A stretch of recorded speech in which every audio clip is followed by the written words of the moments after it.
Yes. Hola, Yeah, with the intro of the 90's.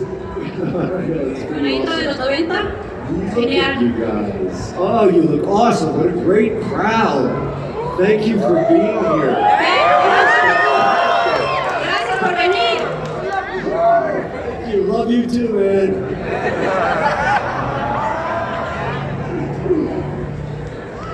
Right, take a seat.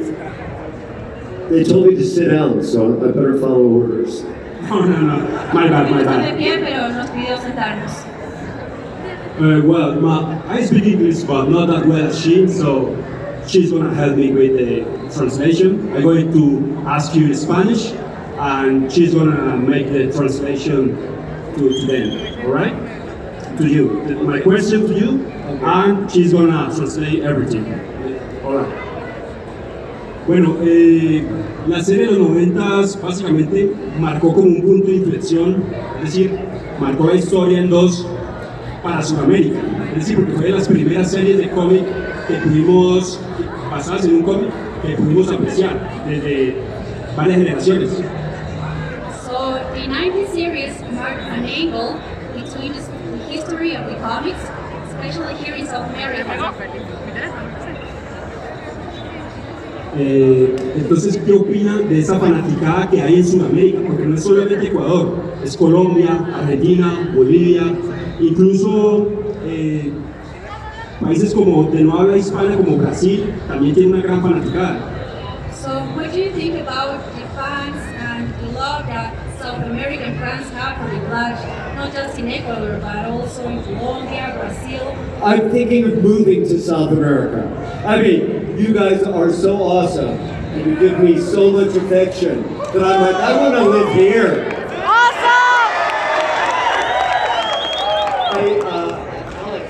Alex said a very interesting thing. He talked about the 1990s Flash being a line of demarcation in the way these stories were told. Pre-1990, they made jokes of superheroes, and Tim Burton's Batman and our Flash were developed around a new way of telling these stories, taking the characters seriously for an adult mainstream audience. Good luck. Bueno, hablando del amor de América Latina a Jhon y a la serie de Flash, él ha pensado realmente moverse a América Latina por ese amor y esa pasión que viste en nosotros. Y hablando de la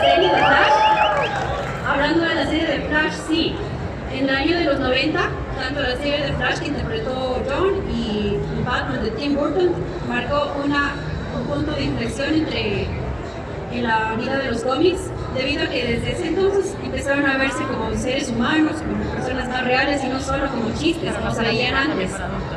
Él se refiere de pronto un poco a una serie más seria, un poco más oscura, porque convengamos que la serie de Batman de los 60 era de comedia, ¿no? La de Adam West, entonces le dio como un punto, los 90, Tim Burton, de Flash, un poco más seria la forma de apreciar a los superhéroes, ¿no?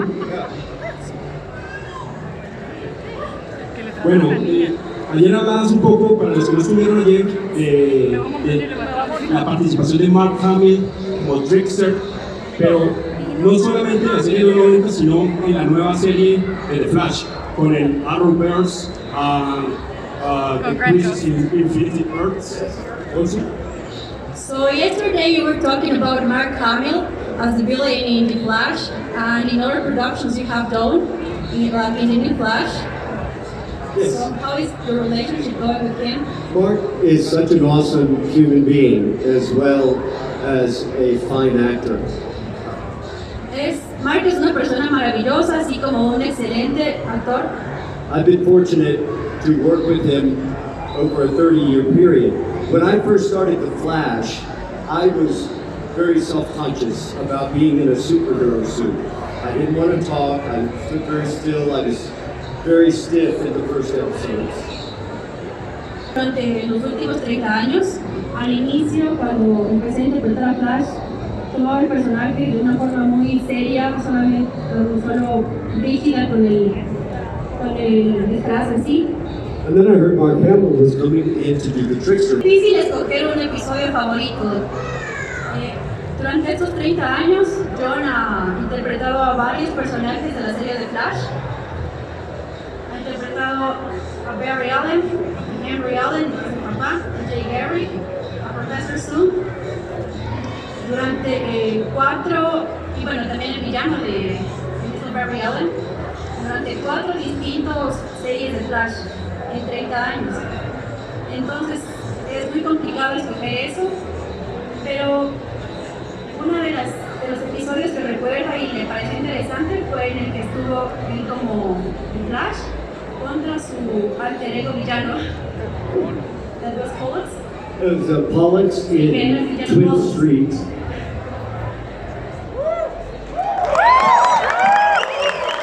As far as the new show, I loved playing Henry Allen. I loved being able to pass off the role of Barry Allen to such a fine young actor, Grant Gustin, who was 24 at the time. He knew I had been the Flash. I knew what some of his nerves, insecurities might be going into this iconic character. And I love the way he works because he's so honest. People say, what is Grant Gustin like? And I say, what you see on the TV is who he is, you know. And so to get to play Henry Allen and to pass a father-son blessing, you know, in that way, all of those scenes were very emotional, very meaningful. You can condense just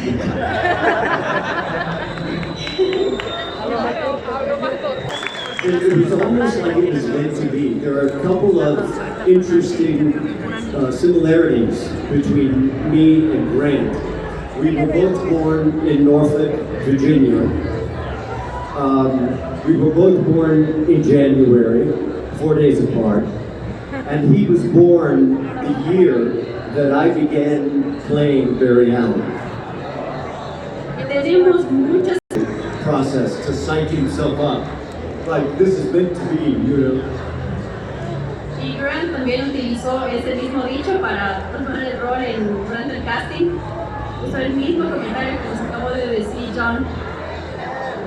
Para los que vimos la serie de los 90 y la reciente, sufrimos mucho con lo que pasa a Henry en la serie. O sea, sufrimos mucho con el papá de Barry Allen. Entonces, si él percibe eso también de los fans, como que una empatía o un vínculo que hemos generado con otra contraparte del personaje, ¿no? O sea, el personaje más humano que maneja su alter ego, maneja su vida como investigador y como superhéroe.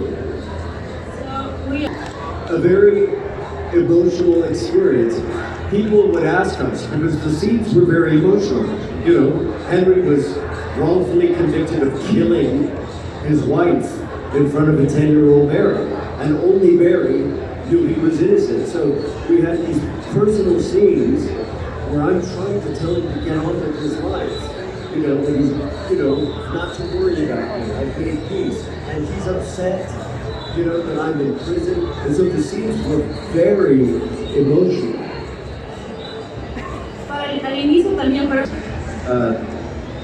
The intersection between Barry Allen and Henry Allen, the intersection between Grant Gustin and Jhon Wesley Shipp were so close that at times I wasn't quite sure. Was I talking to Grant or was Henry talking to Barry? Have often come up to me and said, how did you guys generate the emotion for those scenes? And the father-son relationship is so rich and meaningful. The problem wasn't getting the emotion.